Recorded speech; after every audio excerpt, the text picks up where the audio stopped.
Hello and welcome to the part B, the part 2। पहला part जिसमें कि हमने मीटिंग्स ऑफ द बोर्ड के प्रोविजंस कंप्लीट कर लिए बच्चों। लेक्चर नंबर 4 का पहला पार्ट था एंड आई होप आपने उसे भी कंप्लीटली रिवाइज कर लिया है। So now what follows next is that part 2 और द पार्ट बी, जहां पर अब हम आपके चैप्टर नंबर 12 यानी कि meetings of the boards and its powers rules के सेकेंड वाला पोर्शन जो कि पावर्स ऑफ द बोर्ड पर आधारित है, यहाँ आएंगे। बोर्ड कमिटीज हमें यहाँ पढ़ना है। सेक्शन 177 की ऑडिट कमेटी और 178 की नॉमिनेशन एंड रेम्यूनरेशन यानी कि एनआरसी और स्टेक होल्डर रिलेशनशिप कमेटी यानी कि एसआरसी हमें पढ़ना है। एलओडीआर के साथ कंपनी एक्ट में इन कमिटीज का कंपैरिजन हमें पढ़ना है और फिर हम जाएंगे पावर्स ऑफ द बोर्ड पर, जहां सेक्शन 179 आएगा। पावर्स ऑफ द बोर्ड के रिस्ट्रिक्शंस आएंगे और आगे आएंगे कुछ और पावर्स बोर्ड के, जहां contributions to the political parties और to the national defence funds जैसी चीजें हमें पढ़ना है।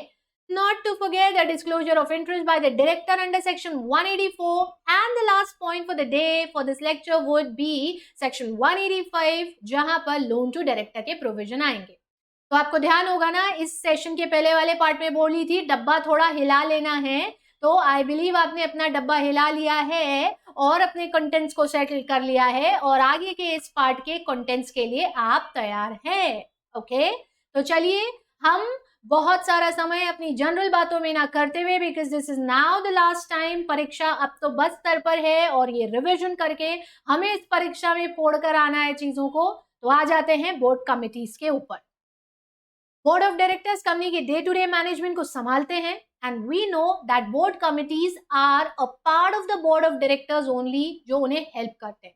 That's why we say that board committees are nothing but an extended arm of the board of directors. Just like हमने हमारी संस्कृति में जो अलग अलग डेटीज यानी भगवान होते हैं जिन्हें हम पूजते हैं, हमने देखा है ना, उनके कुछ एक हाथ इधर की तरफ होते हैं, कुछ इधर होते हैं, और हर एक हाथ में किसी में तीर है, किसी में भाला है, किसी में पुष्प है, फूल है, किसी में शंख है। सबका अलग अलग पर्पस है ना। तो ठीक वैसे ही बोर्ड ऑफ डायरेक्टर जो है कंपनी में, वो डे टू डे अफेयर्स को मैनेज करते हैं। For some specific kind of task हम इनकी कमिटीज बना देते हैं। कंपनी एक्ट में कुछ कमिटीज मैंडेटरी हैं, सेबी एलओडीआर में भी कुछ कमिटीज मैंडेटरी होती हैं और कुछ कमिटीज ऑप्शनल होती हैं। अब जो मैंडेटरी हैं वो मुख्यतः तो सिर्फ 4 ही होती हैं, जिसमें 177 की ऑडिट कमेटी आती है, फिर 178 की एनआरसी और एसआरसी आती है, और 135 जिस कंपनी पे लगता है उसकी वो सीआरसी यानी कॉर्पोरेट सोशल रिस्पॉन्सिबिलिटी कमेटी आती है। बाकी फिर और बहुत सारी कमिटीज होती हैं जिन्हें आप वॉलेंटरी बेसिस पर बना सकते हैं बोर्ड की वर्किंग और फंक्शनिंग को एड करने या हेल्प करने के। तो जो मैंडेटरी है हम उसे कवर अप कर रहे हैं, जो ऑप्शनल है उसके हमने सिर्फ नाम लिए, उसकी बहुत सारी डिटेल में हम नहीं जाएंगे। ठीक है, चलो देखिए सबसे पहली कमेटी कौन सी होती है आपकी। तो सबसे पहली कमेटी होती है आपकी ऑडिट कमेटी। ऑडिट कमेटी जो सेक्शन 177 के अंतर्गत कंपनी में तब बनाई जाती है जब उसके ऊपर इस सेक्शन की एप्लीकेबिलिटी होगी। और क्यों बनाई जाती है, तो ये बनाई जाती है to overlook the corporate accounting practices and also to ensure fair and transparent accounting disclosures. Ensure करने के लिए कि कंपनी में जो भी अकाउंटिंग चल रही है और उस अकाउंटिंग में जो भी डिस्क्लोजर्स दिए जा रहे हैं ये सब सही हो, फेयर हो, ट्रांसपेरेंट हो। इस पर्पज से हम ऑडिट कमेटी बनाते हैं। ये एक मैंडेटरी कमेटी है जो कि सिर्फ 177 में ही नहीं बल्कि सेबी के लिस्टिंग ऑब्लिगेशन और डिस्क्लोजर रिक्वायरमेंट यानी एलओडीआर में भी कंपनीज के लिए कंपलसरी होती है। पर किसके लिए मैडम? तो आओ अब आते हैं उस कंपैरिजन चार्ट पर, जिससे ये समझ पाएंगे कि ऑडिट कमेटी कौन सी कंपनी बनाती है, इसमें मेंबर कौन से होते हैं, सेक्शन कौन सा लगता है, और इसके चेयरमैन, इसकी कोरम, इसकी मीटिंग्स और इसके पावर्स क्या क्या हो। कुछ जगह एग्जेम्पशंस आएंगे, एक्सेप्शन आएंगे, वो भी कवर करेंगे। ठीक, चलो देखो सबसे पहले अगर हम प्रोविजन के पॉइंट ऑफ व्यू से बात करें तो कंपनी एक्ट का section number 177 that has to be read with rule number 6 of the meetings of board and its powers rules 2014 के अंतर्गत ये कमेटी बनाई जाती है।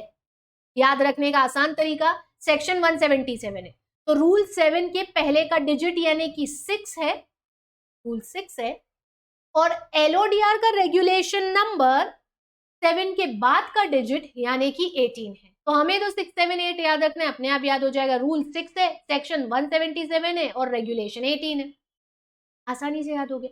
अच्छा, इसके बाद का जो नीचे का आएगा ना, यानी 178, उसमें भी ऐसा ही एक लॉजिक है, समझाऊंगी आपको मैं। ठीक, तो ये प्रोविजन के अंतर्गत ऑडिट कमेटी बनाते हैं। 177 में या इस रेगुलेशन 18 में किन कंपनीज के लिए मैंडेटरी है? तो 177 में हर लिस्टेड पब्लिक कंपनी के लिए, हर ऐसी पब्लिक कंपनी के लिए जिसकी paid up share capital 10 crore या उससे ज्यादा है, या वो पब्लिक जिसका टर्नओवर 100 करोड़ या उससे ज्यादा है, या ऐसी पब्लिक जिसकी एग्रीगेट, और एग्रीगेट का मतलब क्या होता है बच्चों, ध्यान है ना आपको, एग्रीगेट मींस टोटल, ठीक है।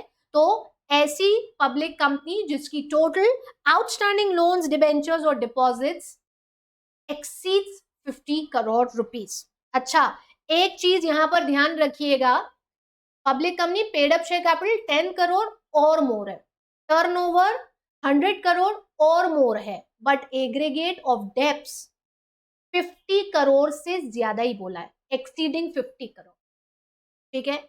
ये 177 और 178 दोनों में सेम आता है, एनआरसी के ऊपर भी यही पॉइंट लगता है, तो आपको याद रखने में बहुत आसानी होगी, कंफ्यूजन ज्यादा होना ही नहीं। और एलओडीआर तो ऑब्वियसली बात है सिर्फ लिस्टेड कंपनीज के लिए है, तो मतलब रेगुलेशन 18 में तो सिर्फ लिस्टेड कंपनी कहा जाएगा, और इस हिसाब से प्राइवेट कंपनीज पर ये प्रोविजन नहीं लगेगा।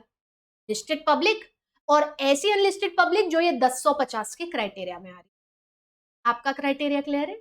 चलो अब आगे देखो, दूसरे कुछ पॉइंट कंपोजिशन की अगर बात करोगे तो as far as 177 is concern, 177 बोलता है कि कम से कम 3 डायरेक्टर होना चाहिए और मेजोरिटी कैसे हो, इंडिपेंडेंट हो, है ना। कंपनी लिस्टेड होगी तो इंडिपेंडेंट डायरेक्टर होगा ही सही। As far as LODR is concern, वो भी आपसे यही कहता है कि इसमें मिनिमम 3 होना चाहिए और 2/3 ऑफ द मेंबर्स जो हैं वो इंडिपेंडेंट होना चाहिए। अब 2/3 मतलब मेजोरिटी हो ही जाएगा, तो बात एक ही है। मैंने कहा इधर से पकड़ा या पूरा घुमा करके इधर से पकड़ा, कंसेप्ट एक ही है, एक ही चीज को हाईलाइट करना चाह रही हूं मैं, मेजोरिटी डायरेक्टर्स इंडिपेंडेंट हो, ठीक है। हाँ, एलओडीआर में एक पॉइंट और होता है कि ऐसी लिस्टेड एंटिटी जिनके equity shares with superior rights outstanding है। What's equity shares with superior rights? Equity shares with differential voting और डिविडेंड राइट्स, जो अपन पढ़ते हैं शेयर कैपिटल में। तो यदि ऐसे इक्विटी शेयर्स कंपनी ने जारी कर रखे हैं तो फिर उस कंपनी की ऑडिट कमेटी में सिर्फ इंडिपेंडेंट डायरेक्टर्स ही होंगे, सिर्फ इंडिपेंडेंट, ठीक है। क्लियर हो गया ये कंसेप्ट, समझ गए अच्छे से? चलो, फाइनेंशियल लिटरेसी के पॉइंट ऑफ व्यू से बोला कि भैया सीधी सी बात है, मेजॉरिटी मेंबर ऐसे हो जो कि फाइनेंशियली लिटरेट हो, यानी they are the persons who are able to read and understand the financial statements. जाहिर सी बात है ना, we need people in the audit committee, we form an audit committee to overlook the accounting practices, to make sure that the accounting practices are good, fair and transparent and disclosures are timely made. जो इन सब चीजों को समझता है वही तो इसका member बन सकता है। I cannot make any director as a member of audit committee जो कि financial statements को नहीं समझ सकता। एटलीस्ट मुझे ये तो सोचना है, at least I should ensure that majority members ये कर सके, और वही की वही चीज एलओडीआर थोड़ा और एनहांस करता है। वो कहता है ऑल द मेंबर्स, अंतर समझ रहे हो ना दोनों में? यहां पर भैया हमसे कहा गया मेजॉरिटी मेंबर्स 177 में, और इधर जो रेगुलेशन 18 है वो कहता है all the members of the audit committee should be financially literate, जिसमें से कम एक ऐसा मेंबर होना चाहिए जिसके पास फाइनेंशियल मैनेजमेंट से संबंधित एक्सपर्टीज, सीएफओ रहा हो किसी कंपनी का, या whatever qualification it may be needed, financial related expertise आपके पास होना चाहिए, ठीक है। समझे इतना? चेयरपर्सन को लेकर के, मीटिंग्स को लेकर के, कोरम को लेकर के कोई स्पेसिफिक पॉइंट 177 में नहीं दिया गया। हर जगह आप यही देखोगे, कोई स्पेसिफिक प्रिस्क्रिप्शन यहाँ नहीं है, यहाँ भी कोई स्पेसिफिक प्रोविजन नहीं है मीटिंग को लेके। हाँ, एलओडीआर में है और SS1 के।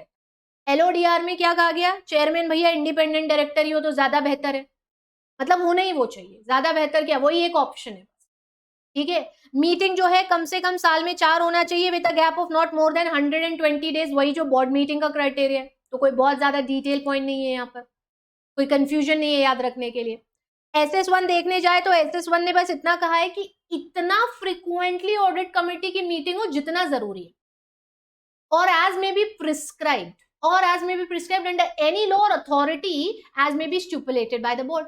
यानी किसी लॉ में लिखा है या बोर्ड ने किसी अथॉरिटी के संबंध में बताया कि जितना ये बोलेंगे उतना होना चाहिए, तो वो अथॉरिटी से भी है ना। और एलओडीआर में लिखा हुआ है कि भाई आपको कम से कम साल में 4 बार, ये रेफरेंस ही यहाँ पर इसीलिए दिया गया है, ठीक है, तो कम से कम साल में 4 बार with a gap of not more than 120 days. Almost same point आते हैं यहाँ, तो कंफ्यूजन का कोई चांस ही नहीं बचता है, ठीक है।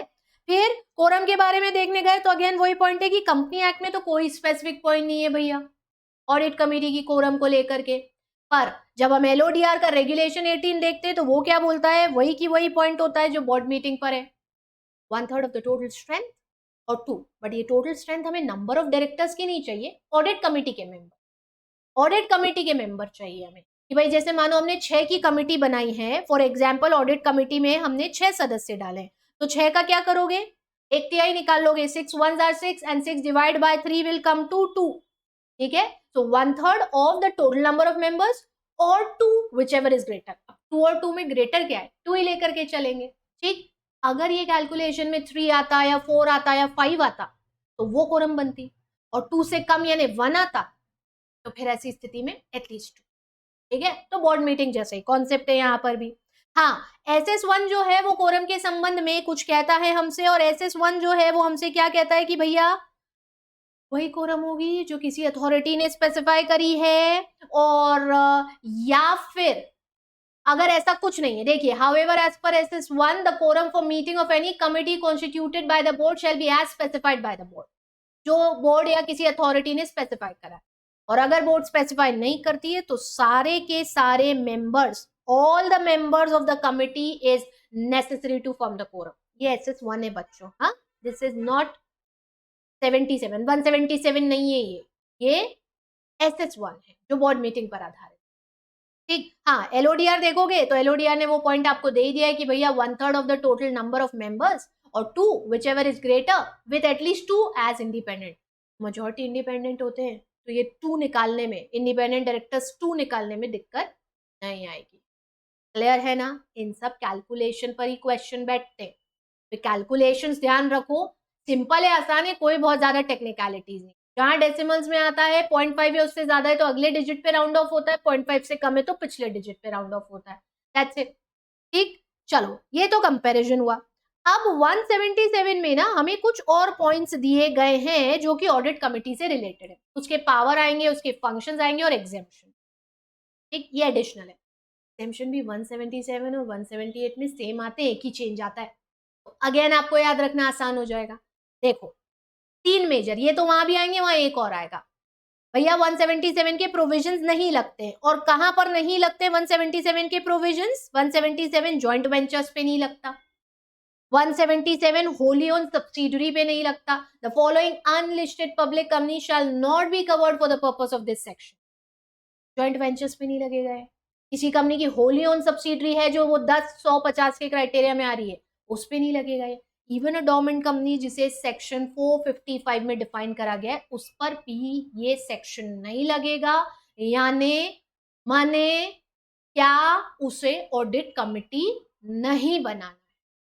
आपको समझ में आ गया, ठीक। ऑडिट कमेटी काम क्या करती है भैया, तो अब ये जो पॉइंट आता है ये थोड़ा सा मेजर होता है। क्यों मेजर होता है ये पॉइंट, क्योंकि यहाँ पर सबसेक्शन 4 में ऑडिट कमेटी के फंक्शंस बड़ा क्लियरली स्पेसिफाइड है, ऑडिटर के अपॉइंटमेंट से लेके उनके रेम्यूनरेशन तक, उनकी कंडीशंस ऑफ अपॉइंटमेंट में चेंज से लेकर के ऑडिट प्रोसेस को ओवरव्यू करना, उसमें किसी भी तरह के कोई भी फ्लॉज हैं तो कंपनी को समय समय पे सूचित करना, और विजिल मैकेनिज्म जैसी चीजों को इंश्योर करना, ये सब ऑडिट कमेटी के फंक्शंस में जो यहाँ पॉइंट्स में दिए गए। वैसे you can expect a direct question on these points, but there are very few chances, there are very rare chances कि डायरेक्ट क्वेश्चन आएंगे, तो हमें इन पॉइंट्स को बस ऐसे ही ध्यान रखना है। पहला तो क्या, वही जो आपको बताया, ऑडिट कमिटी ऑडिटर का अपॉइंटमेंट, उनका रेम्यूनरेशन, उनकी terms and conditions of appointment, इन सबको इंश्योर करती है, ठीक है। फिर वो ये भी देखती है कि ऑडिटर्स इंडिपेंडेंट हैं या नहीं, और जिस पर्पस से उन्हें लाया जा रहा है उनका performance, effectiveness of the audit procedures, इन सबको ओवरलुक करती है। वो ये भी देखती है कि फाइनेंशियल स्टेटमेंट्स और ऑडिट रिपोर्ट प्रॉपर्ली बनाए गए हैं या नहीं, किसी भी तरह के रिलेटेड पार्टी ट्रांजैक्शन में कोई मॉडिफिकेशन होते हैं तो ऑडिट कमिटी की अप्रूवल वहां लगती है। 186 के इंटर कॉर्पोरेट इन्वेस्टमेंट, अब फिर यहाँ याद रख लेना रिलेटेड पार्टी ट्रांजैक्शन कौन सा सेक्शन में था, मैं लिखने वाली हूँ बट आप उसके पहले गेस करो उधर ताकि आपको सेक्शन रिकॉल हो जाए। यही था ना रिलेटेड पार्टी ट्रांजैक्शन और inter corporate investment section 186, right? तो ये सेक्शन का रेफरेंस यहाँ डाला, अपने आप सेक्शन याद हो गए। अब बताओ क्या कोई बहुत बड़ा तरीका था ये सेक्शन याद रखने का? नहीं, इट वाज वेरी सिंपल। जहां रेफरेंस आए वहां सेक्शन रिकॉल करो, जहां कॉन्सेप्ट आए वहां रूल या सेक्शन रिकॉल करो, फिट हो जाएगा अपने आप। ठीक है, सो इंटरकॉर्पोरेट इन्वेस्टमेंट्स को भी ओवरलुक करती है आपकी ऑडिट कमेटी, उनकी स्क्रूटनी करती है। जहां जब जैसी जरूरत पड़े वैल्यूएशन ऑफ द एसेट्स और अंडरटेकिंग भी नेसेसरी होता है। कई जगहों पर वैल्यूएशन ऑफ एसेट्स या अंडरटेकिंग होती है, ईसॉप्स के समय होता है, या कोई एसेट अंडरटेकिंग बेचना होती है तब होता है, बहुत सारे मल्टीपल इंस्टेंसेस होते हैं। तो ये सब काम ऑडिट कमेटी करती है आपकी। फिर इंटरनल फाइनेंशियल कंट्रोल और रिस्क मैनेजमेंट सिस्टम को भी ये इवैल्यूएट करती है, और कंपनी पब्लिक ऑफर्स के माध्यम से जो भी फंड रेज करी है उसे कहाँ यूटिलाइज करा जा रहा है, और जो चीजें प्रोस्पेक्टस में दी गई थी, जो ऑब्जेक्टिव्स प्रोस्पेक्टस में थे, आप फंड्स को वहीं यूटिलाइज कर रहे हैं ना, और कहीं और तो नहीं कर रहे हैं ना, ये इंश्योर करने का काम करती है ऑडिट कमेटी, है ना? क्लियर है ना? चलो, तो ये हो गए फंक्शन। अब पावर के संबंध में सबसेक्शन 5, 6 और 7 ऑफ सेक्शन 177 कुछ कहता है। छोटे छोटे से पॉइंट है, बारीक बारीक से, कुछ बहुत ज्यादा टेक्निकल नहीं है। ऑडिट कमेटी के पास हमेशा अधिकार होता है कि वो ऑडिटर के कमेंट्स इनवाइट कर सकती है on the internal control system of the company, scope of audit and the observation of auditors and review of the financial statements. It always have the power. जो भी internal control system है, उस internal control system को overview करना, फिर auditors के उस पर comment मंगाना, ऑडिटर्स ऑडिट का जो पूरा स्कोप डिजाइन करे हैं उसके संबंध में उनके साथ डिस्कशन करना, पूछताछ करना, कैसे ट्रांजैक्शन कवर हो रहे हैं, कौन से कवर हो रहे हैं, ये सब वो देखते हैं। Even they have the right to investigate into any of the matters that are specified above, जो ऊपर दिए हैं। और यदि वहां किसी तरह का कोई डिसीजन दिया जाना है कि मैनेजर पर्सनल या ऑडिटर्स अपॉइंटेड हैं, तो वो जो भी चीजें चल रही हैं उन सब में सब पार्टीज को इक्वल राइट या अपॉर्चुनिटी ऑफ बीइंग हर्ड देने के बाद कोई डिसीजन देना, सब ऑडिट कमेटी के पावर्स होते हैं। क्लियर हो गया है? छोटा सा सेक्शन, एक लाइन का, सबसेक्शन 8 जो क्या कहता है आपसे, बोर्ड रिपोर्ट में डिस्क्लोजर जाना चाहिए। जो 134 में बोर्ड रिपोर्ट बनती है उसमें डिस्क्लोजर जाना चाहिए ऑडिट कमेटी के कंपोजिशन, कौन कौन मेंबर है, उनकी सारी डिटेल्स है।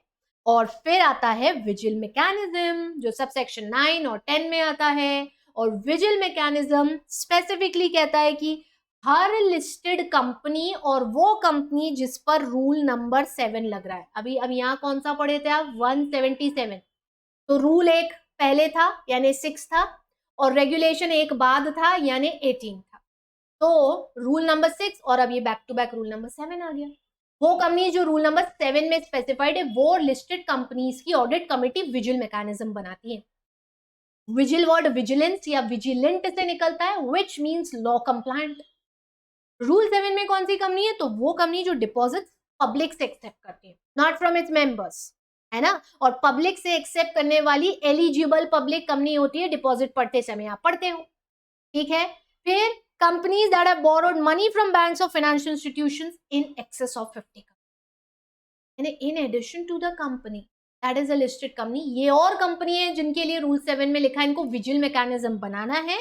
और विजिल मैकेनिज्म क्या होता है मैम, तो विजिल मैकेनिज्म एक ऐसी तकनीक होती है जिसकी सहायता से डायरेक्टर्स और एम्प्लॉइज किसी भी तरह का कोई घपला या गलत चीज ऑब्जर्व करते हैं कंपनी में, तो वो अपनी कंसर्न उस चीज के प्रति अपनी व्यूज ऑडिट कमेटी के मेंबर्स को बता सकते हैं। दिस प्रोवाइड, ये जो पैराग्राफ यहाँ दी हूं मैं आपको इसमें पूरा मीनिंग बता दी हूं। The visual mechanism shell provide for adequate safeguards against the victimisation of persons who use such mechanism and make provision for the direct access to the chairperson of the audit committee inappropriate और exceptional case कि भाई अगर आपको लग रहा है company में कुछ भी गलत हो रहा है तो इधर उधर कहीं जाने के बजाय और कोई आपको धमकाए ना, कोई आपको डराए ना, कोई आपको नुकसान ना पहुंचाए, आप सीधे chairperson of the audit committee को अप्रोच करें।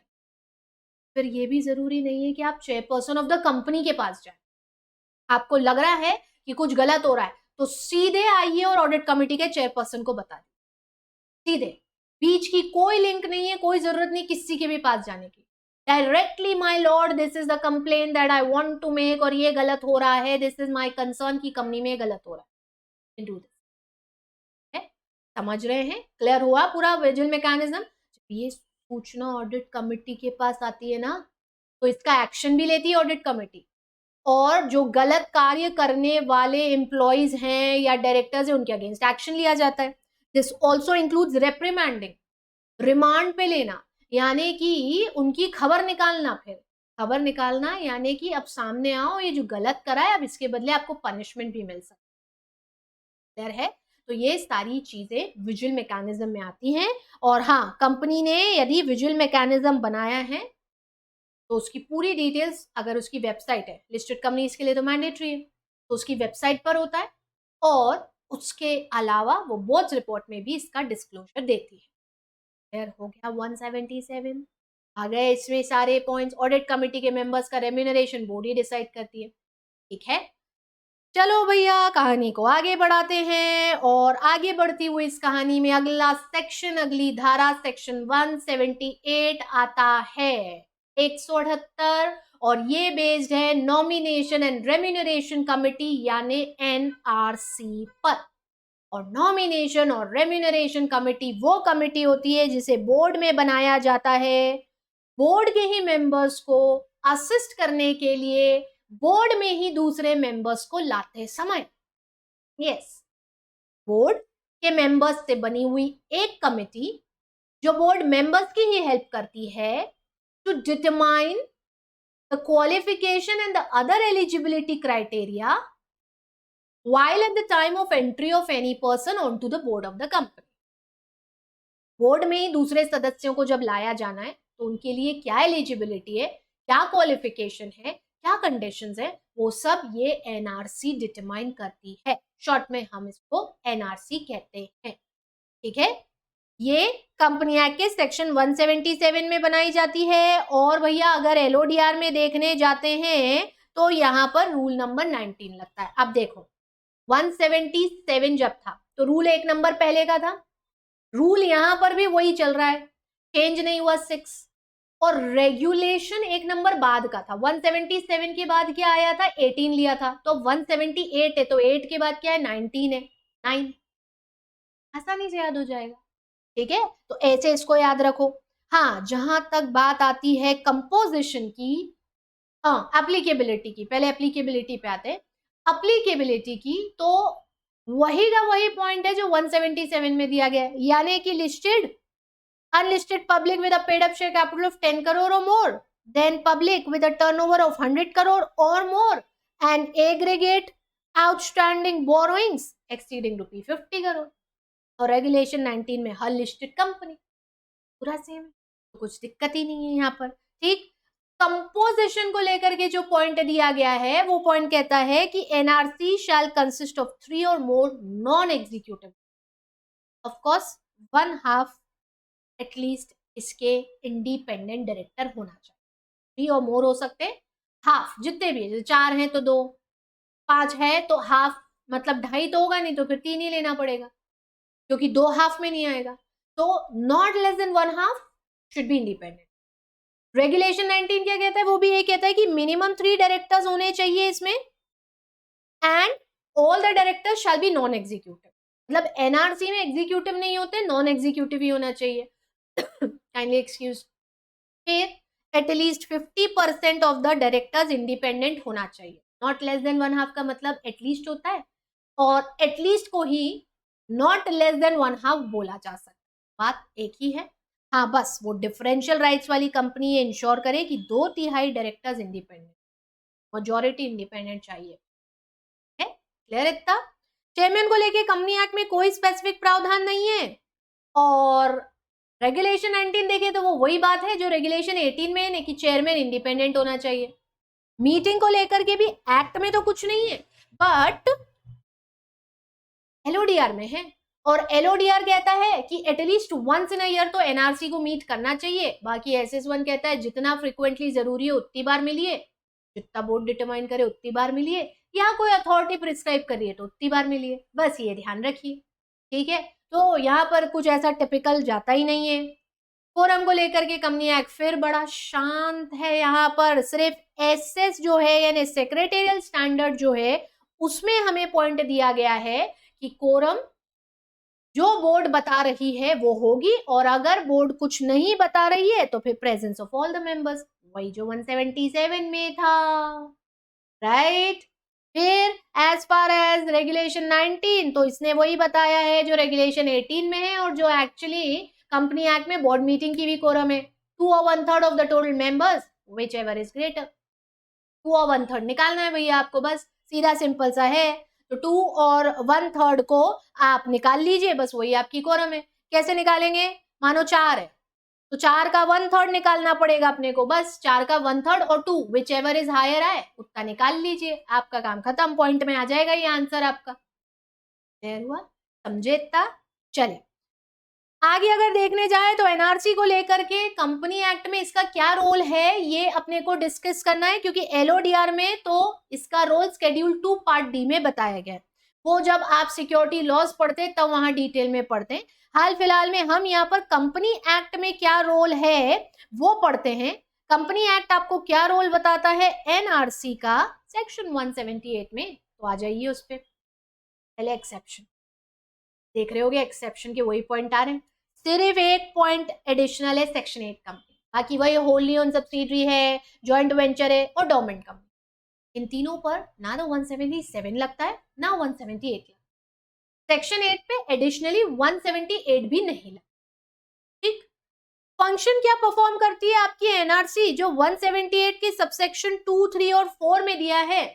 डायरेक्टर्स के लिए उनकी क्वालिफिकेशन प्रिस्क्राइब करना, जिसे नया अपॉइंट करा जा रहा है उनमें क्या प्रोफेशनल एक्सपर्टीज होना चाहिए, किन टर्म्स एंड कंडीशंस के चलते वो डायरेक्टर बनने के लिए क्वालिफाई है और किन स्थितियों में आप उन्हें रिमूव कर सकते हैं। डायरेक्टर्स का परफॉर्मेंस इवैल्यूएशन किस तरह से करा जाएगा, क्वालिफिकेशंस, पॉजिटिव एट्रीब्यूट्स, इंडिपेंडेंस के क्या क्राइटेरिया होंगे, ये सब चीजें एनआरसी अपनी एक पॉलिसी बना करके तैयार करेगी और बोर्ड के सामने प्रेजेंट करेगी, और ये policy shall be put up on the website of the company if any.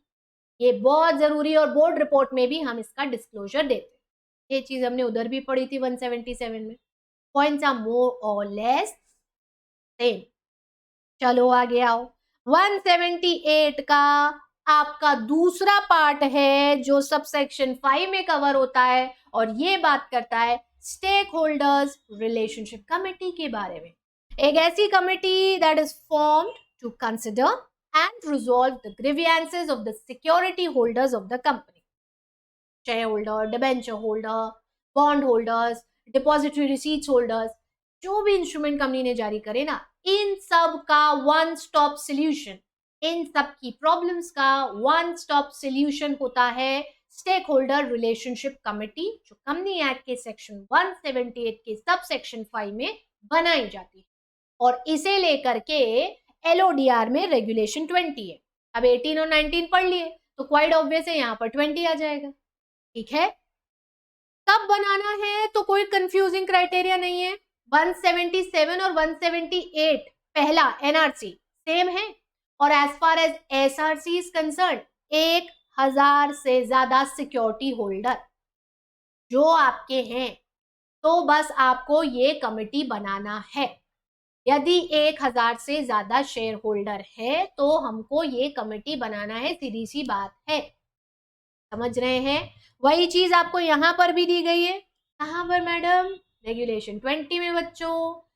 Regulation 20 भी आपसे ये कहता है कि हर लिस्टेड कंपनी पर even if it has less than 1000 share holders, debenture holders, deposit holders और any other security holders will form committee.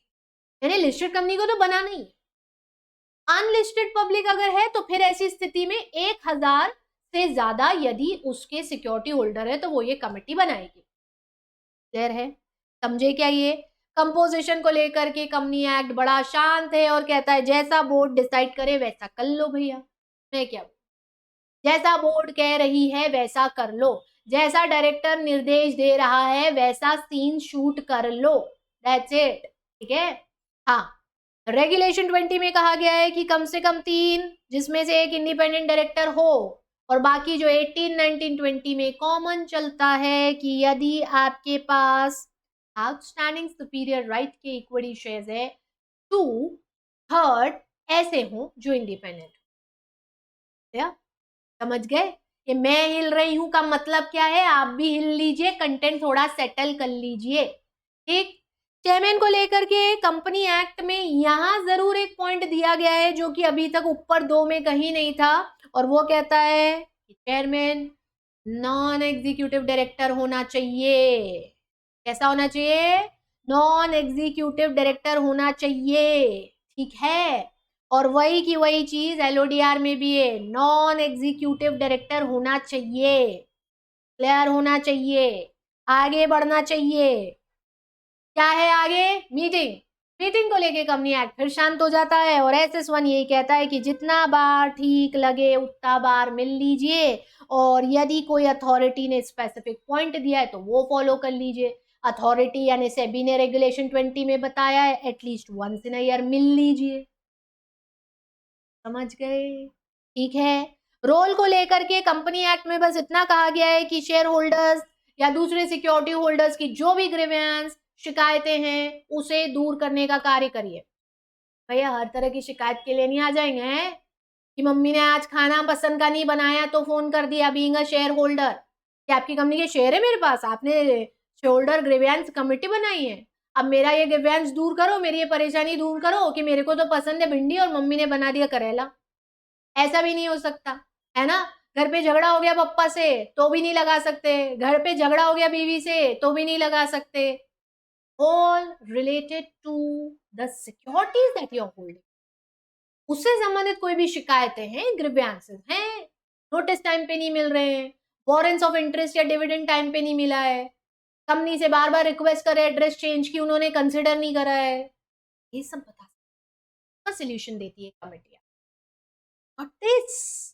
समझ गए अच्छे से? चलो ये खत्म हुआ यहाँ पर मैंडेटरी कमिटीज। अदर कमिटी की अगर बात करेंगे तो एलओडीआर में एक कमिटी और बताई गई है रेगुलेशन 21 में, और वो कमिटी होती है रिस्क मैनेजमेंट, जो बेसिकली कवर करती है aspects that are related to cyber security, risk management. ठीक है? और टॉप 500 लिस्टेड एंटिटीज को ये बनाना होती है।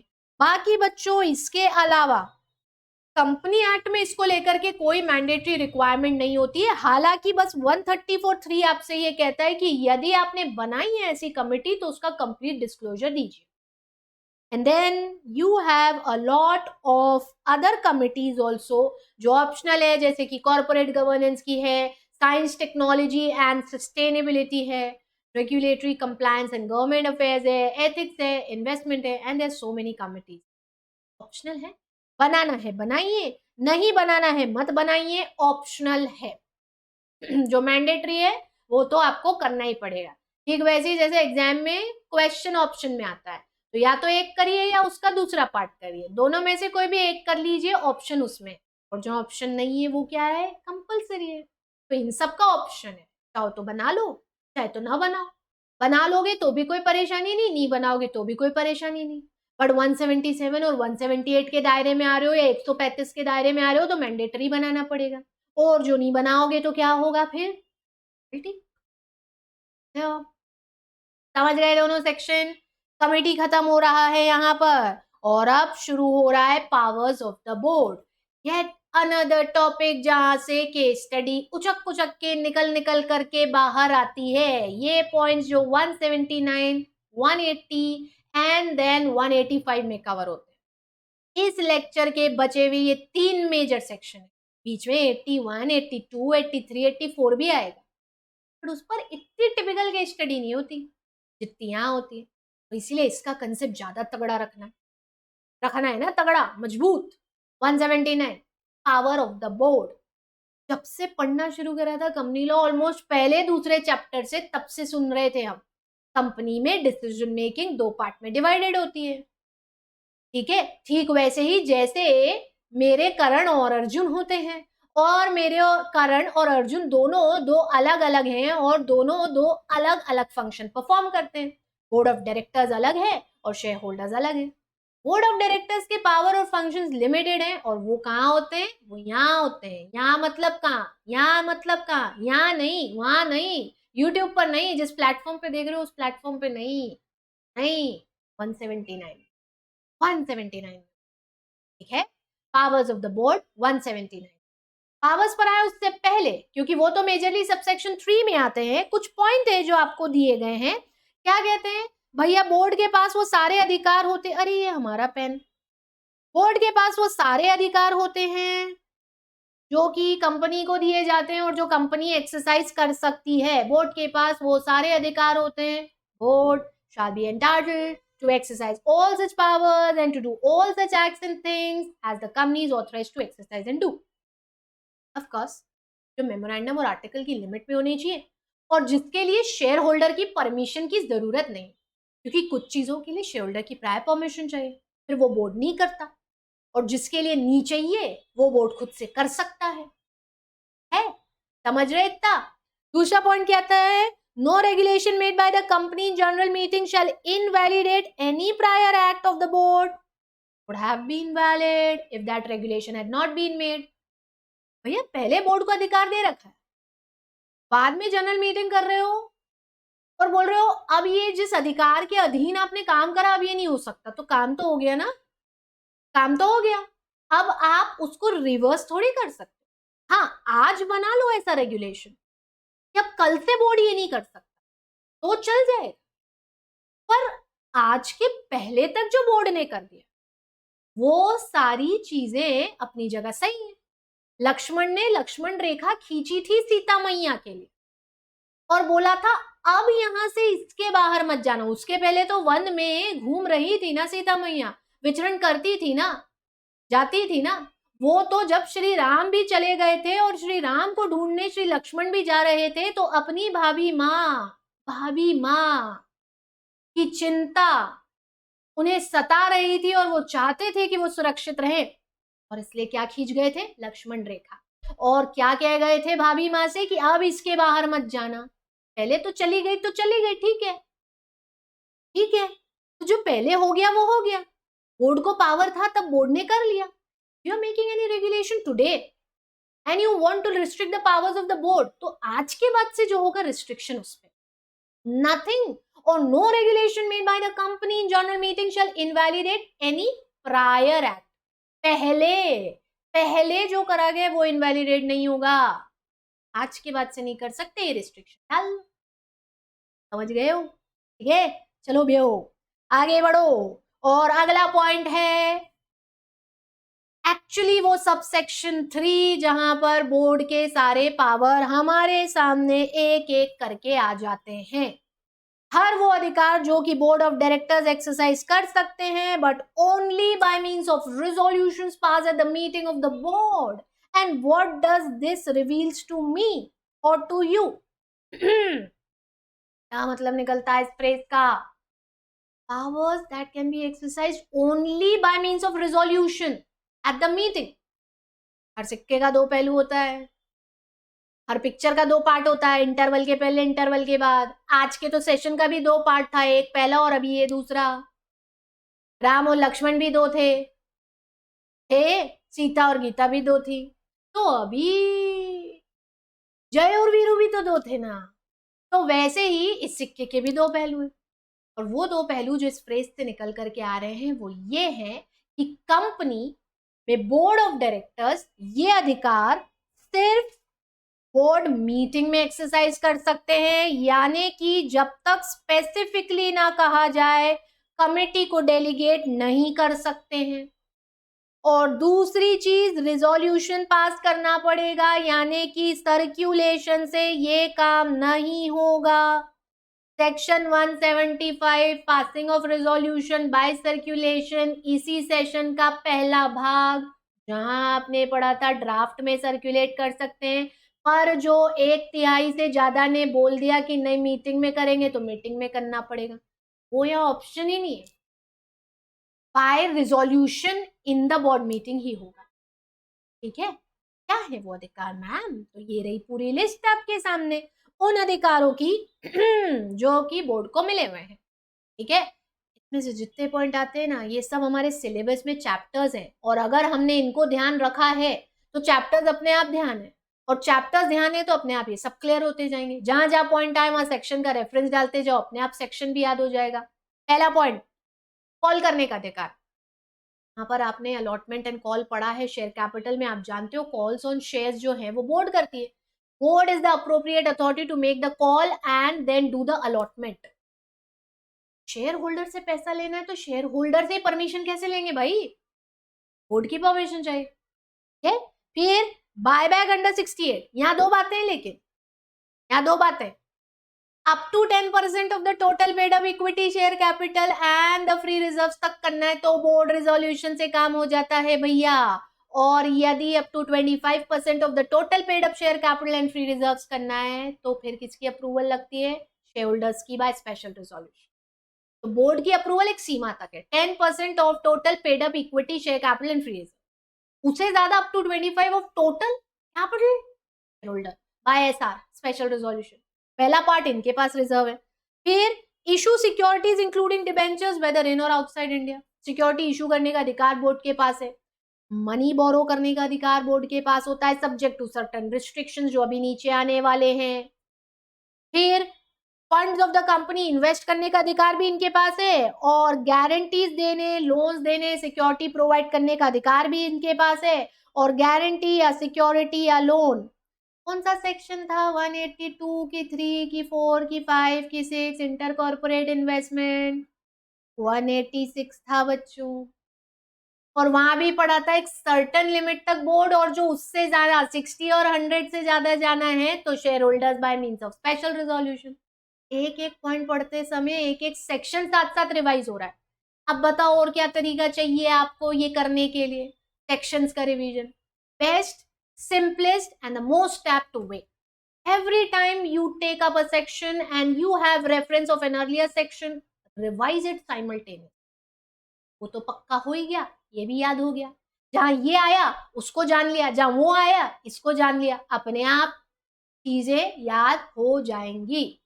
ठीक है, चलो अगला पॉइंट क्या कह रहा है आपसे? तो अगला पॉइंट है approving financial statement and board report. 134 में जो हम बोर्ड रिपोर्ट बनाते हैं, फाइनेंशियल स्टेटमेंट्स, इन सबको अप्रूव करने का अधिकार बोर्ड के पास है। फिर ही तो ये जनरल मीटिंग एजीएम में शेयर होल्डर के सामने जाता है, वो अधिकार बोर्ड का है। And then to diversify the business of the company, बढ़ाना, फैलाना, ये अधिकार भी बोर्ड के पास होता है। इसके अलावा मर्जर, अमालगमेशन, रिकंस्ट्रक्शन इनिशियली ये अप्रूव करते हैं, फिर डिपेंडिंग अपॉन किस तरह से हो रहा है, वो कोर्ट का ऑर्डर है या हमें मेंबर्स के अप्रूवल लेना है, क्रेडिटर्स की, वो सब दूसरी फॉर्मेलिटीज होती है। ठीक है, टेक ओवर एनी कंपनी और टू अक्वायर कंट्रोलिंग और substantial stake in another company, ये सब भी बोर्ड की इनिशियल अप्रूवल से होता है, शेयर होल्डर की अप्रूवल बाद में लगती है। And any other matter as may be prescribed. Prescribed is the most favourite word of law makers in the companies act. कई दफा, कई बार, कई जगह पर ये एज में भी प्रिस्क्राइब्ड आता है। कोई लिमिट हो तो हायर कैपिटल बढ़ाने के लिए या हायर लिमिट बढ़ाने के लिए एज में भी प्रिस्क्राइब। जैसा जैसा समय समय पर हम बताते जाएंगे वैसा वैसा आप फॉलो करते जाना, एज में भी प्रिस्क्राइब का बस यही तो मतलब होता है, राइट? तो बस आपको भी तो परीक्षा में यही करना होता है, वो रूल, वो कॉन्सेप्ट ध्यान है ना आपको कि भाई अगर कोई सेक्शन, कोई रूल पर कंफ्यूजन हो तो as per the prescribe section of the company act. और जो आपने ये लिख दिया as per the prescribe section of the company act, अपने आप आपने ये बता दिया कि हाँ इस सेक्शन में है, ये ध्यान नहीं है, माना मेरी गलती है, स्पेसिफिकली याद नहीं है, पर बात बिल्कुल वैसी है मेरे प्यारे बच्चों की, पहले तो हमने आजीवन पाप कर लिए और बुढ़ापे में जाके गंगा नहाए, और जो गंगा नहाए तो पाप सारे धुलाए, ऐसा हम सोचते। बात अलग है कि गंगा नहा नहा के हमने गंगा इतनी गंदी और मैली कर दी है कि अब जो उसमें नहाए तो पाप धुले ना धुले, हम गंदे जरूर हो जाते हैं, कई घाट बिल्कुल ऐसे ही हो चुके हैं। तो ये जो है ना, ये गंगा नहाए वाली ही कंसेप्ट है। As may be prescribed as per the relevant section और रूल, अगर आप ऐसा लिखते हैं तो एटलीस्ट वो जो पाप आप कर रहे हैं ना, वो जो गलत काम आप कर रहे हैं ना कि सेक्शन नंबर कोड नहीं कर रहे हैं, उससे थोड़ा सा ही सही रिलैक्सेशन चेक करके एंड से मिल जाता है, थोड़ा सा ही सही रिलैक्सेशन मिल जाता है। बाकी तो फिर आपकी राइटिंग, आपका कंटेंट, आपका प्रेजेंटेशन नंबर निर्धारित करता है। जी नहीं, मैं ये नहीं बोलूंगी कि आपकी किस्मत निर्धारित करती है, वो होगा, होता होगा, डेफिनेटली होता होगा, but what I believe more is आपकी राइटिंग, आपका प्रेजेंटेशन, आपका कंटेंट, ये डिसाइड करता है, WPC डिसाइड करता है कि नंबर मिलेगा कि जाएगा, आएगा कि नहीं आएगा। समझ में आया? क्लियर हुआ? रूल 8 पर आ जाओ। रूल नंबर 6 और 7 पढ़ चुके हो आप, अब हर बार मैं थोड़ी रिकॉल कराऊंगी आपको, अब कुछ बार आप ही रिकॉल करो, देखो तो सही आपको कितना पक्का और तगड़ा हुआ है और हुआ भी है कि नहीं हुआ है। तो रूल 6 और 7 इस चैप्टर के आप पढ़ चुके हो। जो हाल फिलहाल सामने है वो रूल नंबर 8 है, और इसमें एडिशनल पावर ऑफ बोर्ड दिए हैं, और एडिशनल पावर ऑफ बोर्ड में पॉलिटिकल कॉन्ट्रीब्यूशंस देना, upon two remove KMP and internal and secretarial auditors के अपॉइंटमेंट के 3 एडिशनल और अधिकार है जो कि बोर्ड को दिए गए हैं। समझ गए हैं? क्लियर हो गया है? चलिए आगे आ जाइए। कुछ छोटे छोटे से पॉइंट जो यहाँ है, बारीक बारीक से आपको ध्यान रखना है, सिर्फ कॉन्सेप्ट के पॉइंट ऑफ व्यू से कोई प्रोविजन नहीं है। बोर्ड अपने अधिकार कभी भी किसी भी पॉइंट ऑफ टाइम को कमिटीज को डेलीगेट कर सकती है। Acceptance by banking company in the ordinary course of its business of deposits of money from the public that is repayable on demand or otherwise इस section के purview में नहीं आता। And in case of section 8 company, जो matters clause D, E और F में दिए गए हैं वो circulation से decide हो सकते हैं। D, E और F में जो point दिए गए हैं वो क्या हो सकते हैं? circulation से decide हो सकते हैं। समझ गए हैं बच्चों? इतना क्लियर हो गया है ये कंसेप्ट? सेक्शन भी क्लियर हो गया है, सेक्शन भी खत्म हो गया है, पावर हो गए, अब रिस्ट्रिक्शन आ गए। भैया अधिकार हैं तो उस पर लिमिट्स भी डालना जरूरी है, अन्यथा उनका दुरुपयोग होगा, और वो रिस्ट्रिक्शन कहाँ है? सेक्शन 180। सेक्शन 180 के जो रिस्ट्रिक्शन है वो आपसे कहते हैं कि जो भी पावर बोर्ड को दिए हैं इन सबको ध्यान में रखते हुए कुछ ऐसे विशेष अधिकार हैं जो कि करा जा सकता है, या वो पावर एक्सरसाइज करा जा सकता है बोर्ड के द्वारा only when it takes the prior consent of the company in the general meeting through special resolution. फिर इन काम को करने के लिए सिर्फ बोर्ड मीटिंग में बोर्ड रिजोल्यूशन जरूरी नहीं है, शेयर होल्डर की approval by means of special resolution जरूरी है। 4 पॉइंट आते हैं आसान से सीधे से, sell, lease or otherwise dispose of the whole or substantially the whole of undertaking of a company. और यहाँ इसका मतलब जानना जरूरी है भाई, अंडरटेकिंग का मतलब क्या होता है? तो अंडरटेकिंग का मतलब होता है some kind of an asset of the company जिसमें इन्वेस्टमेंट 20% या उससे ज्यादा का होता है कंपनी के द्वारा as per its latest audited balance sheet, 20% of the net worth से ज्यादा का, या फिर ऐसी कोई भी अंडरटेकिंग जो कंपनी की total income in a financial year के 20% से ज्यादा की इनकम दे रही, टोटल इनकम में 20% या उससे ज्यादा की इनकम वो जनरेट करे। टोटल नेटवर्थ का 20% या उससे ज्यादा एक असेट की वैल्यू है कि इस हाथ पर मैंने रख दी वो असेट और इस हाथ पर नेटवर्थ है, इसका 20% निकाला और इसकी वैल्यू निकाली, बराबर आ रही है, या इनफैक्ट इसकी वैल्यू जो है असेट की, अंडरटेकिंग की, वो नेटवर्थ की 20% से ज्यादा आ रही है, तो ऐसी असेट या अंडरटेकिंग की, या टोटल इनकम एक हाथ पे रख दी और इस असेट या अंडरटेकिंग को हमने रखा और इससे जो इनकम आ रही है, इसकी जो वैल्यू आ रही है, वो क्या हो रही है? मेरी जो टोटल इनकम है उसका 20% ये जनरेट, इस असेट से जनरेट हो रहा है, इस अंडरटेकिंग से। प्लांट हो सकता है, कोई भी मशीनरी हो सकती है, तो वो यहाँ आपको ध्यान रखना है। और अगर ऐसी कोई असेट है जिसे आप सेल, लीज या डिस्पोज करना चाहते हैं तो फिर ऐसी स्थिति में उसका सब्सटैंशियल या होल, अगर आप सब्सटैंशियल माने बड़ा हिस्सा, आपको ध्यान होगा एक सेशन में हमने पढ़ा था, अगर मानिए सपोज में ये एक गोला है आपकी असेट,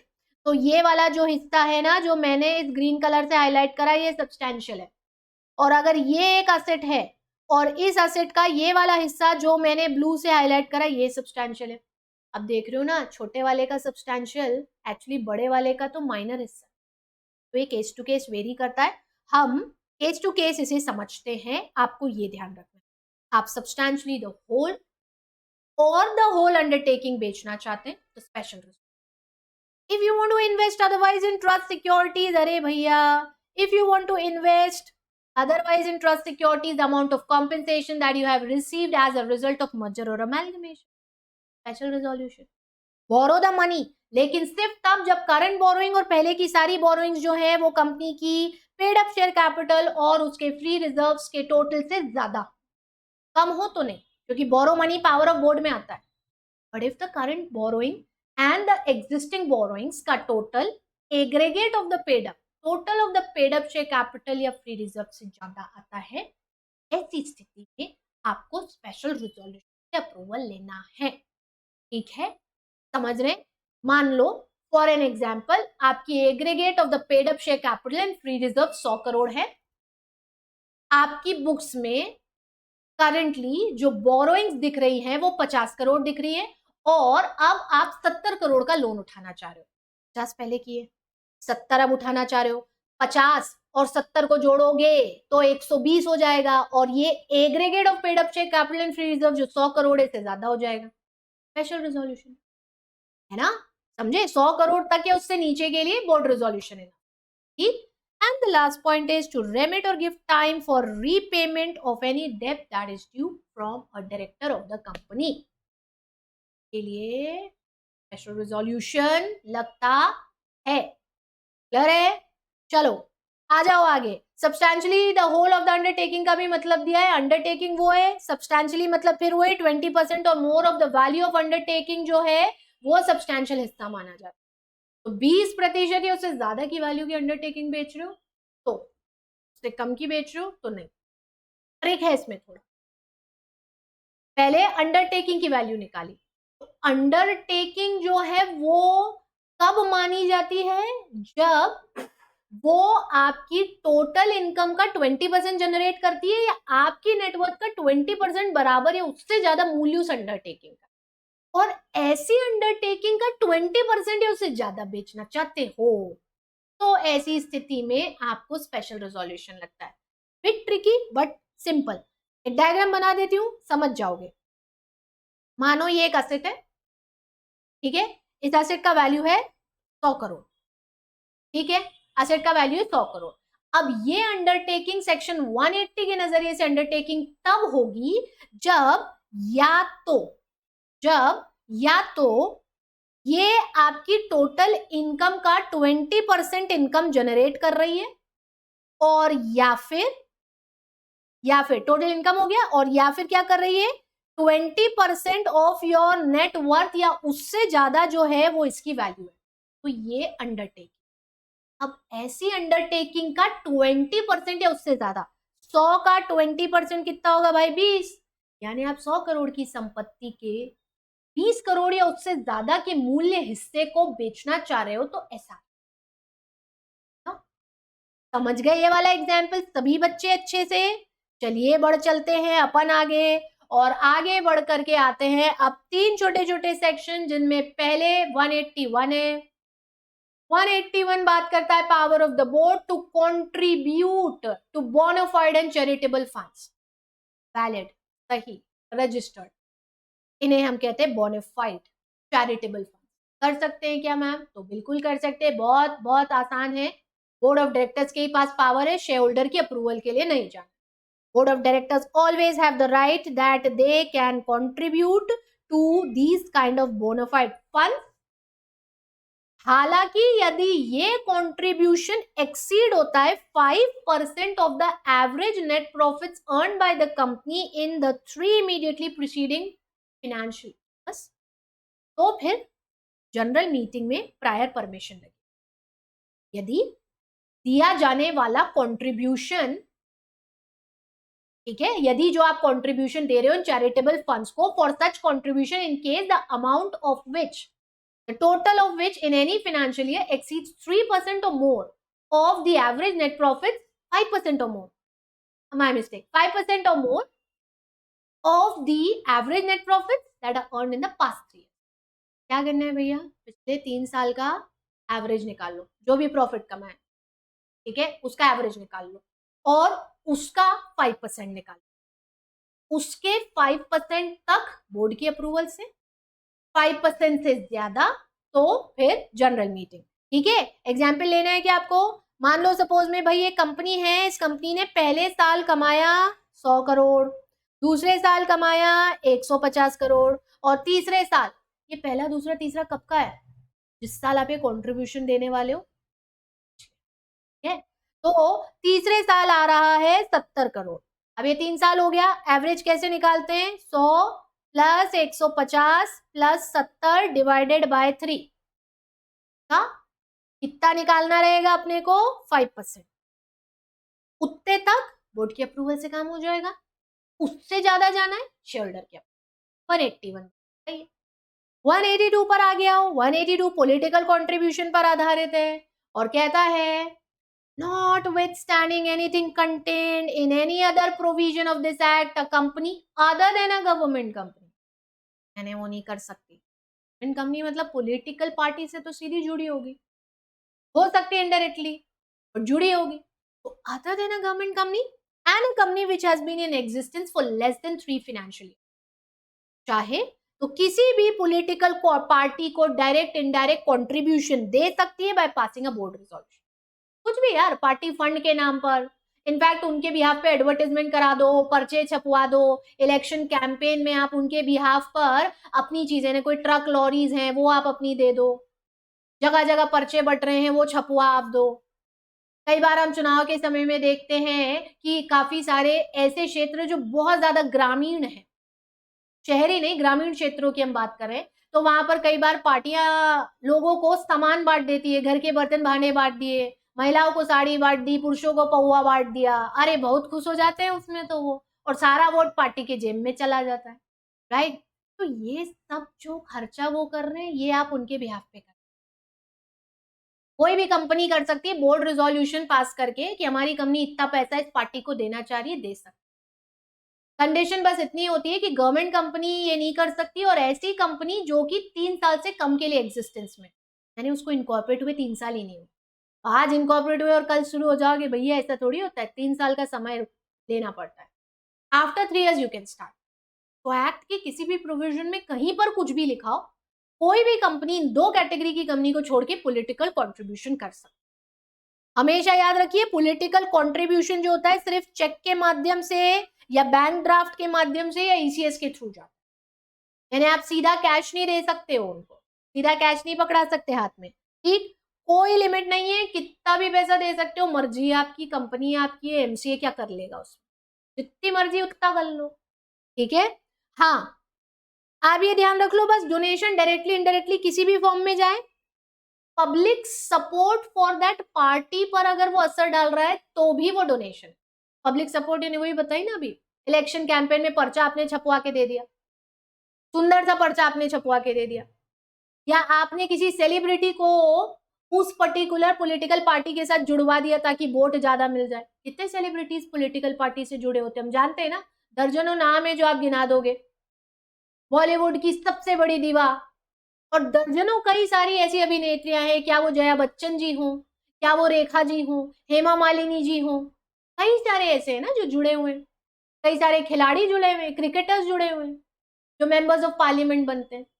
तो इन सबको जोड़ने में जो भी खर्चा पानी जा रहा है, एडवर्टाइजमेंट हो रहे हैं, बड़े बड़े बैनर लगाए जा रहे हैं, पोस्टर छपवाए जा रहे हैं, आपका हार्दिक अभिनंदन करते हैं, भैया जी को जन्मदिन की बहुत बहुत शुभकामनाएं, डैश डैश डैश मित्र मंडल की ओर से, अब की बार डैश डैश डैश की सरकार, जो भी भरना है भर लीजिए इस डैश में। इस सब वो खर्चे होते हैं, इन खर्चों को पॉलिटिकल कंट्रीब्यूशन में ही इंक्लूड करा जाता है। समझ गए हैं, क्लियर हो गया है। चलिए आगे बढ़िए, 183 की तरफ आ जाइए। 183 नेशनल डिफेंस फंड, राष्ट्रीय स्तर पर, नेशनल लेवल पर डिफेंस पर्पस से भी आप कंट्रीब्यूट कर सकते हैं। 183 में है, board is authorised to make such kind of an contribution there is no limit, जितना देना चाहे उतना आप दे सकते हैं।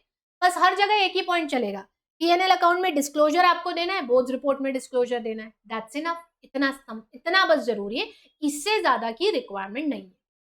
डर हुआ मेरे बच्चों इतना? सबको हिल डुल लो भैया थोड़ा सा, क्योंकि अब बस हम लास्ट सेक्शन की तरफ आगे बढ़ रहे हैं। 184, 185, अगला 10 से 12 मिनट का डिस्कशन बस बचा है। बट हाँ, मैं समझ पा रही हूँ कि ये वाला डिस्कशन लंबा हो गया है, तो हिल डुल लो थोड़ा सा। देखो मैं भी हिल डुल ली, पानी वानी पी लो, गला तर कर लो, दिमाग तर कर लो। बस आखिरी 2 सेक्शन इस भाग के बचे हैं और ये आपके सामने स्क्रीन पर है, देखिए। Disclosure of interest by director, one of the most important section under the Companies Act, talking about responsibility of directors. Her director की जिम्मेदारी है। ऐसा एक पॉइंट इंडिपेंडेंट डायरेक्टर में भी पड़ा था। डिस्क्लोजर ऑफ इंटरेस्ट 149 सबसेक्शन, अब देखो रिकॉल करो जल्दी तो याद हो जाएगा section 149 subsection 7, disclosure of interest by the independent director. Same वही पॉइंट है यहाँ, देखो देखो स्क्रीन पे देखो, लिखा तो है, सेम वही पॉइंट है। अपॉइंटमेंट की बात की पहली, हर फाइनेंशियल ईयर की पहली, और जो कोई चेंज आए तो तब जो हो वो वाली पहली। बोर्ड मीटिंग में डिस्क्लोजर देना है, यही तो करना है बस। देखो फर्स्ट मीटिंग जिसमें आप पार्टिसिपेट कर रहे हो अपॉइंटमेंट के बाद, first meeting of every financial year, and wherever there is any change in the disclosure that were made by you। Disclosure में देते क्या हो वैसे यार, ये नहीं बताई थी मैं मान रही हूँ आपको ध्यान है, बट आपको ध्यान है ना डिस्क्लोजर क्या होता है, क्या बताते हैं हम इसमें, किन किन कंपनीज में हम डायरेक्टर्स हैं, किन किन कंपनीज के हमारे पास शेयर्स हैं, किन किन LLPs में हम पार्टनर्स हैं। ये चीजें हमें स्पेसिफिकली बताना है। कोई प्रोसिक्यूशंस, कोई लिटिगेशंस हमारे अगेंस्ट पेंडिंग चल रही है तो ये सब बताना है। क्लियर है? तो ये आपको बताना होता है। कहाँ बताना है? तो भैया आसान है, MBP1, meetings of the board and its powers. Meetings of the board and its powers rules 2014 के ई फॉर्म MBP1 में बताना है। ठीक है, क्लियर है? लास्ट पॉइंट बस इस सेक्शन का, कॉन्ट्रैक्ट ऐसा या अग्रीमेंट ऐसा जिसमें कंपनी ने एंटर कर दिया without the disclosure made by the director that was required, तो फिर ऐसी स्थिति में वो कॉन्ट्रैक्ट अग्रीमेंट वॉइडेबल होता है। डिस्क्लोजर ऑफ इंटरेस्ट आपको देना है, जो आपने नहीं दिया और बिना उसके आपने उस रिजोल्यूशन में पार्टिसिपेट कर लिया जिसमें वो अग्रीमेंट डिसाइड होना था, वो कॉन्ट्रैक्ट डिसाइड होना था, voidable at the option of the company. Interested directors जो रहते हैं वो पार्टिसिपेट भी नहीं करते हैं। हाँ, प्राइवेट कंपनी में हमने जरूर पढ़ा है, एक्सेप्शन है कि उनको कोरम में काउंट कर लेते हैं बोर्ड मीटिंग की, डायरेक्टर्स जो इंटरेस्टेड है। अरे समझे? चलो आ जाओ, आखिरी सेक्शन 185 4 पार्ट में टूटा हुआ है। परमिशन है, रिस्ट्रिक्शंस है, एग्जेम्पशन है, पेनल्टी है, इतना सही है। इसमें क्या है देखो, loan to directors of a company पर आधारित सेक्शन 185 हमसे ये कहता है कि कोई भी कंपनी, अच्छा कोई भी कंपनी लिखा है, नो कंपनी, हाल फिलहाल में तो हम इस नो में पब्लिक प्राइवेट सबको इंक्लूड कर रहे हैं, एग्जेम्पशन नीचे आ जाएंगे। कोई भी कंपनी प्रत्यक्ष तौर पर या अप्रत्यक्ष तौर पर, ना तो डायरेक्टली ना तो इनडायरेक्टली। इनडायरेक्टली कैसे? किसी और के कंधे पे रख के बंदूक चलाना भैया, है ना? तो दिया किसी और को, दे वो रहा है और असल में देने वाले हम है ना। कॉर्पोरेट विल लिफ्ट करते हैं ना, फिर याद है कि आपको चैप्टर नंबर 1 में वो case RG films limited, lifting of corporate veil when corporate personality is used as an agency instrumentality. American company, British company, ऐसे ही तो था। कंधा था ब्रिटिश कंपनी का और छुपी थी अमेरिकन कंपनी पीछे। वही होता है indirectly. No company directly or indirectly advance any loan, even the loan that's represented by book debts, or give any guarantee or provide any security in connection to a loan। तो आप दोगे ना, कोई loan जो लिया गया उसके संबंध में कोई गारंटी या सिक्योरिटी दो। गारंटी मैं दे दूंगी, इनने नहीं दिया तो। सिक्योरिटी, लोन ये ले रहे हैं, संपत्ति मैं अपनी गिरवी रख रही हूँ। समझते हो ना, इंटरकॉर्पोरेट इन्वेस्टमेंट में पढ़े ना अपन ये चीजें, गारंटी सिक्योरिटी के मीनिंग। कोई भी कंपनी ना तो खुद लोन देती है ना लिए गए लोन के संबंध में कोई गारंटी या सिक्योरिटी देती है। कौन सा लोन या किसने लिया हो ये नीचे दिया गया है, कंपनी के डायरेक्टर के द्वारा या फिर कंपनी की होल्डिंग कंपनी के डायरेक्टर के द्वारा या फिर उसी डायरेक्टर के पार्टनर या रिलेटिव के। कोई भी कंपनी प्रत्यक्ष या अप्रत्यक्ष तौर पर डायरेक्टली या इनडायरेक्टली न तो लोन दे सकती है, किसको किसको यही पढ़ लो, ये डायरेक्टर को या कंपनी की होल्डिंग कंपनी के डायरेक्टर को या पार्टनर या रिलेटिव ऑफ सच डायरेक्टर को। D, D of H, D of H, T और आर ऑफ डी। ठीक है ना, याद करने का आसान तरीका, डी ऑफ एच, पी और आर ऑफ डी। तो डी ऑफ एच, पी और R of D, that's it. इनको नहीं दे सकती, ना तो लोन ना तो इनके द्वारा किसी और से लिए गए लोन पे गारंटी या सिक्योरिटी, और साथ ही साथ not to any firm in which such director और रिलेटिव इज अ पार्टनर। आपकी कंपनी का डायरेक्टर या उसका रिलेटिव पार्टनर है तो उस फर्म को भी नहीं दे सकते, डायरेक्टर को भी नहीं दे सकते, होल्डिंग कंपनी के डायरेक्टर को भी नहीं दे सकते, डायरेक्टर के पार्टनर या रिलेटिव को भी नहीं दे सकते, और ऐसी फर्म जिसमें आपकी कंपनी का कोई डायरेक्टर या उस डायरेक्टर का कोई रिलेटिव पार्टनर है उसको भी नहीं दे सकते। इसको भी लिख लेते हैं अपन, फर्म ऑफ डी आर, मतलब डायरेक्टर का कोई भी रिलेटिव पार्टनर है या डायरेक्टर खुद पार्टनर है तो उसको भी नहीं दे। ये हो गया रिस्ट्रिक्शन, नहीं दे सकते। अब फिर आगे क्या करेंगे मैम, तो आगे के लिए आता है आपका दूसरा वाला सेक्शन। ये सब सेक्शन जो आ रहा है, अब इसको देखो, कंपनी में एडवांस, पहले में हमने रिस्ट्रिक्शन लगा दिया, नहीं कर सकते, करना चाह रहे हैं तो शर्त क्या है वो सब सेक्शन 2 में आ जाती है। देखो, एक कंपनी ऐसा कर सकती है, it can advance a loan including the loan that's represented by book debts or provide a guarantee or security in connection to a loan that is taken by any person in whom any of the director of a company is interested following condition। और वो condition दी गई है यहां पर नीचे, special resolution in the general meeting and का मतलब cumulative है दोनों शर्तें।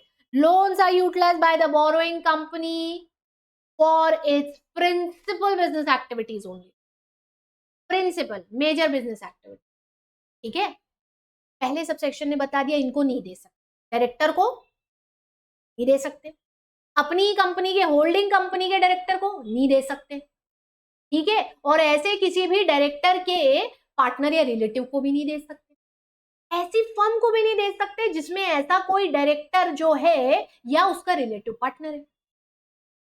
दूसरे सबसेक्शन ने बताया एक कंपनी दे सकती है लोन इंक्लूडिंग बैड डेब्ट्स से रिप्रेजेंटेड लोन या गारंटी या सिक्योरिटी ऐसे किसी भी पर्सन को जिसमें कंपनी का डायरेक्टर इंटरेस्टेड है, subject to condition, special resolution general meeting में पास हुआ हो, और जो कंपनी ये पैसा बोरो कर रही है वो इसे सिर्फ अपनी प्रिंसिपल बिजनेस एक्टिविटी में लगाएगी।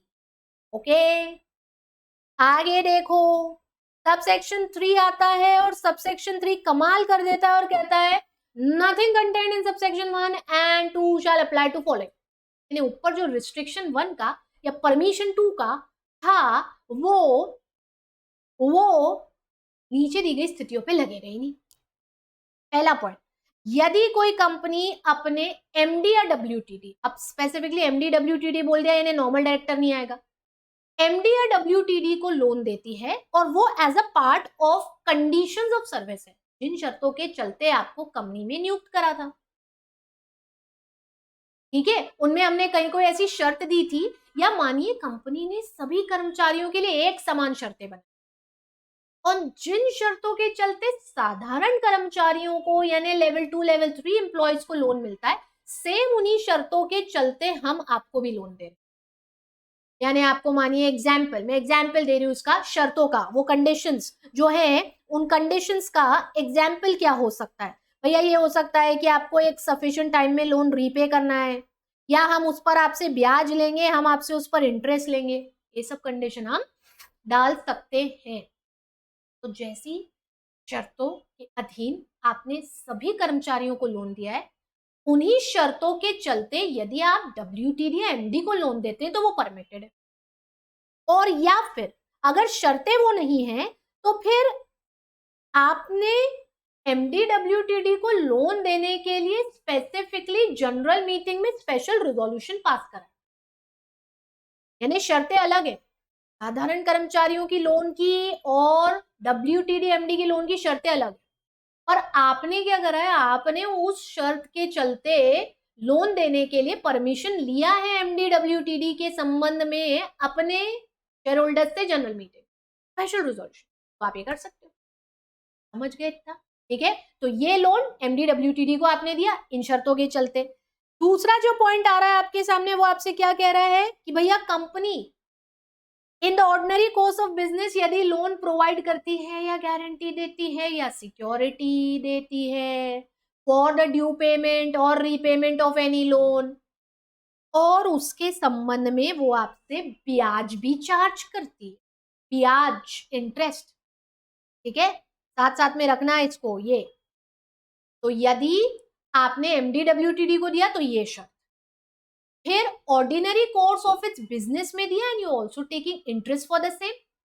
और या फिर तीसरा पॉइंट आपसे कहता है ऐसा कोई भी लोन या गारंटी या सिक्योरिटी जो एक होल्डिंग कंपनी ने अपनी wholly owned subsidiary, wholly owned जिसकी almost 100% of the paid up share capital आपके पास है, होली ओन्ड सब्सिडरी को दिया, होली ओन्ड सब्सिडरी को, तो भी ये रिस्ट्रिक्शन नहीं है। ठीक है, चौथा और आखिरी पॉइंट जो आपके सामने वो कहता है guarantee security that is given by a holding company in respect of the loan that is taken by a subsidiary। आपने होली उनको दिया तो भी नहीं लगेगा, आपकी सब्सिडरी ने लिया है किसी और से और आपने उसके संबंध में दिया तो भी नहीं लगेगा। सी और डी का डिफरेंस क्लियर है ना? सी में बोल रहे हैं कि आप लोन दे रहे हो या गारंटी दे रहे हो या सिक्योरिटी दे रहे हो in relation to a loan to your wholly own subsidiary. D आपसे कह रहा है कि आप गारंटी दे रहे हो या सिक्योरिटी दे रहे हो as a holding company in relation to the loan that is taken by your subsidiary. तो पहले में तो होल्डिंग ही सब्सिडरी को दे रही है, ए लिमिटेड की होली ओन सब्सिडरी है बी लिमिटेड, अब ए बी को लोन दे रही है तो ये प्रावधान नहीं लगेंगे, या ए अपनी होली ओन सब्सिडरी के द्वारा लिए गए लोन पर गारंटी या सिक्योरिटी दे रही है तो नहीं लगेंगे। डी कह रहा है सब्सिडरी साधारण है, होली ओन नहीं है, और वो कहीं से लोन लेती है और उसके संबंध में होल्डिंग कंपनी गारंटी या सिक्योरिटी देती है तो भी nothing contained in subsection 1 and 2 shall apply. What this clear with this? Subsection 3 खत्म। और सामने आ रहा है लास्ट पार्ट एग्जेम्पशन का। पेनल्टी नहीं दी मैं यहाँ पे, पेनल्टी नहीं कवर अप करी, किताब में दी है, चाहो तो एक बार देख सकते हो क्योंकि पेनल्टी में सीधा क्वेश्चन नहीं बैठता, सिर्फ एग्जेम्पशन ध्यान रखना है यहाँ पर आपको। और एग्जेम्पशन प्राइवेट कंपनी पे 185 नहीं लगता सर्टेन कंडीशंस को ध्यान में रखते हुए, निधि कंपनी पर नहीं लगता सर्टेन कंडीशंस को ध्यान में रखते हुए, गवर्नमेंट कंपनी पर भी नहीं लगता यदि वो उस मिनिस्ट्री या डिपार्टमेंट से अप्रूवल ले लेती है ऑफ सेंट्रल गवर्नमेंट जो कि उस गवर्नमेंट कंपनी का इंचार्ज है, यानी वो जिस भी सेक्टर में काम कर रही है उस सेक्टर की मिनिस्ट्री या डिपार्टमेंट से यदि वो अप्रूवल ले लेती है तो उसके ऊपर भी ये सेक्शन नहीं लगता है। क्लियर हो गया सब लोग को बहुत बढ़िया से? चैप्टर नंबर 12 सेक्शन नंबर 173 से लेकर 185 तक खत्म हो गया है। अब आप अपने स्तर पर एक बार फिर इसे रिवाइज कर लीजिएगा, चाहे तो इसे बार बार सुन लीजिए last day of the exam पर, यानी कल पेपर है तो आज इसे सुन लीजिए so that this portion of yours happens to be really very strong and nobody can stop you to secure 40 marks। अब सिर्फ हमारा एक आखिरी पार्ट बच रहा है जहां पर हम मैनेजरल पर्सनल की अपॉइंटमेंट और रेम्यूनरेशन यानी सेक्शन 196, 197, शेड्यूल 5 और कुछ छोटे छोटे से सेक्शंस पढ़ने वाले हैं।